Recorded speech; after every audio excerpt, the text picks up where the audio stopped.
जय जय राधे जय जय श्याम जय जय श्री वृंदावन धाम। परंपरात्पर अखिलेश्वर कारण करुणा मौणालय भक्तवांछा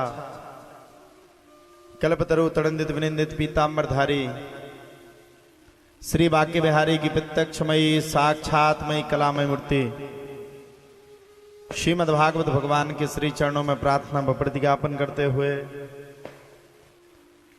परम आराध्या लाडली किशोरी श्री राधा रानी जी के श्री चरणों में प्रार्थना व प्रतिज्ञापन करते हुए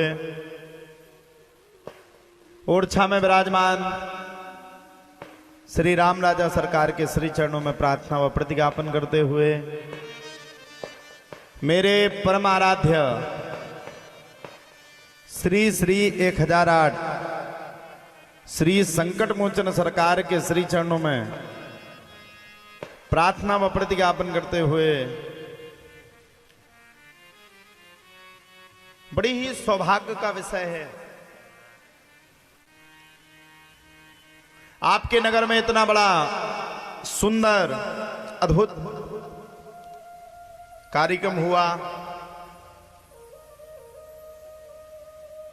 तो इस नौगांव नगर में पधारे हुए समस्त श्रोतागण भक्तगण हमारी समस्त माताएं बहनें भाई बंधु आप सभी को भी प्यार भरा जय जय श्री राधे सिया राम मैं सब जग जानी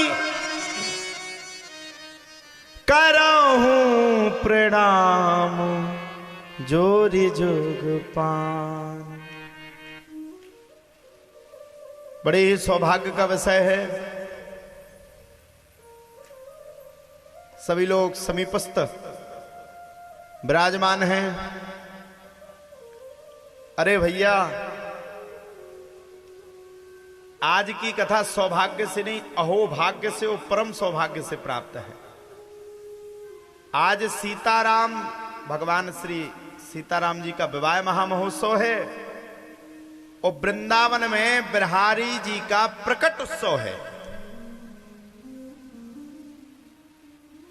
मतलब बिहारी जी का जन्म हुआ और श्री सीताराम भगवान का आज विवाह का महोत्सव है और हम लोग बैठ करके यहां पर इसी महोत्सव के उपलक्ष्य में खूब आनंद ले रहे हैं। तो एक बार जोरदार ताली हो जाए समस्त नौगांव नगर वासियों के लिए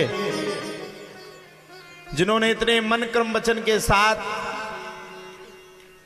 कोई छोटी बात नहीं है किसी कथा को आयोजन को करवाना। आदमी अपने घर में एक शादी करवाता है तो महीनों के हिसाब से बिजी हो जाता है। ये तो कथा है और कथा में कितनी भावई विदत, वो तो बेई करवाऊ जो जानत है बेई कर जानत। साथ ही साथ में सत्संग टीवी चैनल के माध्यम से देख पा रहे देश और विदेश में हमारे सभी भक्तानुरागी प्रिय भक्तजनों, आप सभी को भी मेरा प्यार भरा जय जय श्री राधे। बड़ा अच्छा लगा सभी लोग यहां पर विराजमान हैं, एक सूत्र में बंद करके कथा को सुन रहे हैं। देखो कथा का सीधा शब्दार्थ क्या है। ऐसे तो कहा जाए, यूं तो कहा जाए तो कथा दो शब्द है सिर्फ कथा। चलो कथा सुनने चले। इन दो शब्दों में भी कई हजार शब्द छुपे। इस संसार में कोई समुद्र की सीमा को नहीं बांध सकता। आप लोगों ने देखा होगा समुद्र का आज तक कोई पता नहीं चला पाया। किसी ने पता चला पाया समुद्र कितना बड़ा है, गहराई कितनी है, किसी को पता नहीं। इसी प्रकार से समुद्र कहने के लिए 3 शब्द है मात्र, 3.5 शब्द। समुद्र सामुद्र। उसी प्रकार से कथा भी 2 शब्दों से युक्त है। कहा जाए तो नौगांव नगर में तो खूब कथाएं हो रही हैं, माताएं भी खूब सुनने के लिए जाती हैं। लेकिन अगर किसी से पूछा जाए धुंधकारी के पिता का नाम क्या है तो किसी को पता नहीं होगा।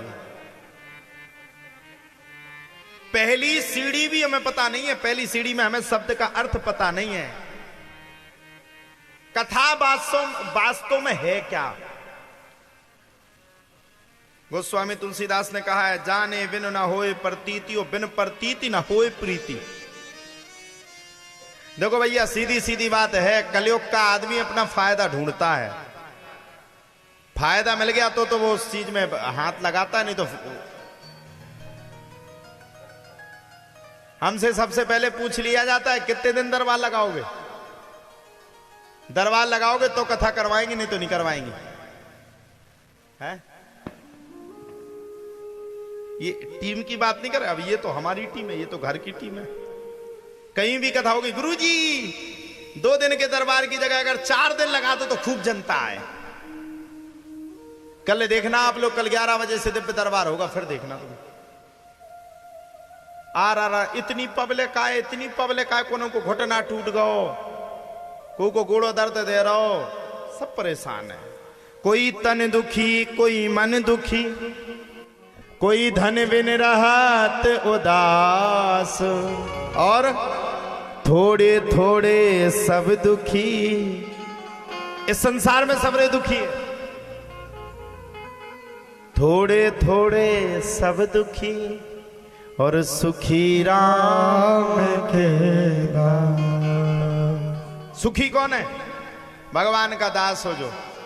देखो, अगर परस्परता की बात की जाए तो परेशान तो सब हैं संसार में। कौन सुखी कौन है बताओ हमें? कोई सुखी है?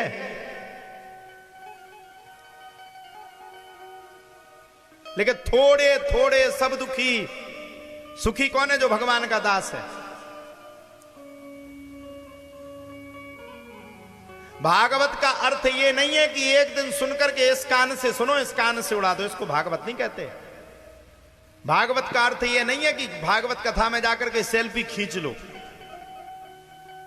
भागवत का अर्थ ये नहीं है फोटो खींच करके इंस्टाग्राम पे वायरल कर दो।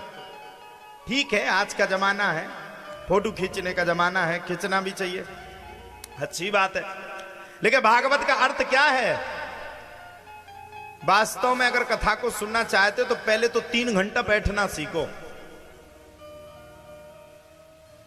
श्रोता वक्ता ज्ञान निधि, कथा राम की गूढ़।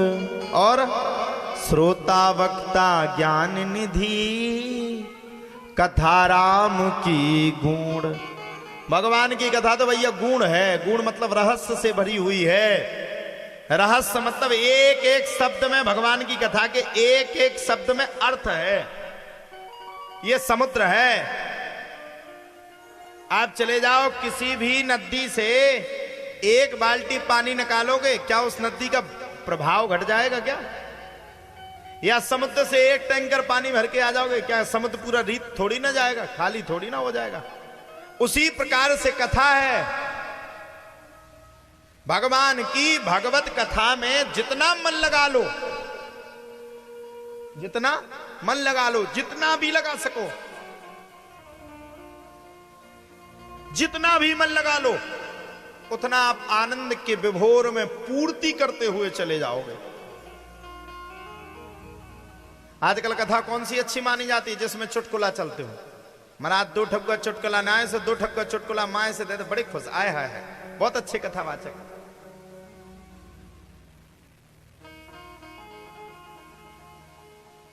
भागवत में, भागवत वो ग्रंथ है, बुरा मत मानना, लग जाए तो क्षमा करना। भागवत वो ग्रंथ है जिसने राजा परीक्षित को बचाया था। कितने दिन में भागवत हो रही? पूरी 7 दिन में। कितने दिन में हो रही कथा? कितने दिन में पूरी होती है? कितने दिन में होती बताओ जल्दी? 7 दिन। Only 7 days. 7 ही दिन, मतलब 7 ही दिन तो बचे ना। अच्छा, भागवत में श्लोक कितने हैं बताओ? कितने हैं श्लोक? 18,000। इतनी बड़ी कथा है। देखो ये पुराण रखा है जो हमारे पूज्य दादा गुरु का था, ये इतना बड़ा पुराण है। अगर एक एक श्लोक को पढ़ा जाए तो मात्र एक श्लोक में 7 दिन निकल जाएंगे। एक श्लोक का अर्थ बताते बताते 7 दिन निकल जाएंगे। अब भागवत में श्लोक कितने हैं? 18,000। अगर 18,000 श्लोक, अब गिनो, जब एक श्लोक में 7 दिन कड़ गए तो 18,000 श्लोक में कितना समय लगेगा? कई हजार वर्ष बीत जाएंगे लेकिन कथा पूरी नहीं होगी। कई हजार मतलब कई 100 वर्ष बीत जाएंगे लेकिन कथा पूरी नहीं होगी। इसी को कहते समुद्र।